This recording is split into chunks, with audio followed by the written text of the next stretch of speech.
பாபாவின் மற்றொரு அடியவரான காகா மகாஜனி என்பவர் ஒரு முறை வயிற்றுப்போக்கால் அவதியுற்றார்.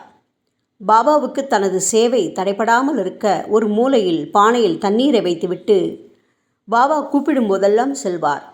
சாயிபாபா அனைத்தையும் அறிந்தவராயிருப்பதால் தனது வியாதியையும் அவர் சீக்கிரம் குணப்படுத்துவார் என்று எண்ணிய காகா அதை பற்றி எதையுமே பாபாவிடம் தெரிவிக்கவில்லை. மசூதிக்கு முன்னால் கட்டப்பட்டிருக்கும் தாழ்வாரத்தின் வேலை பாபாவால் அனுமதி அளிக்கப்பட்டு விட்டது. ஆனால் உண்மையில் வேலை தொடங்கியவுடன் பாபா கொந்தளிப்புற்று பலமாக கூச்சலிடத் தொடங்கினார். எல்லோரும் ஓடினார்கள். காகாவும் ஓடினார். பாபா அவரை பிடித்து அங்கேயே உட்கார வைத்தார். பின்னர் நேரிட்ட குழப்பத்தில் யாரோ ஒருவர் ஒரு சிறிய நிலக்கடலை பையை விட்டு ஓடியிருந்தார்.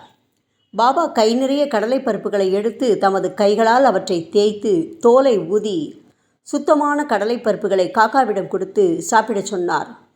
திட்டுவது, கடலையை சுத்தம் செய்வது, காக்காவை அவற்றை சாப்பிடச் செய்வது என்பன சமகாலத்தில் நடைபெற்றன. பாபா தாமே சிலவற்றை சாப்பிட்டார். பையில் உள்ளவை தீர்ந்ததும் பாபா அவரை தாம் தாகமாயிருப்பதால் தண்ணீர் கொண்டு வர சொன்னார். கூஜா நிறைய காகா தண்ணீர் கொண்டு வந்தார்.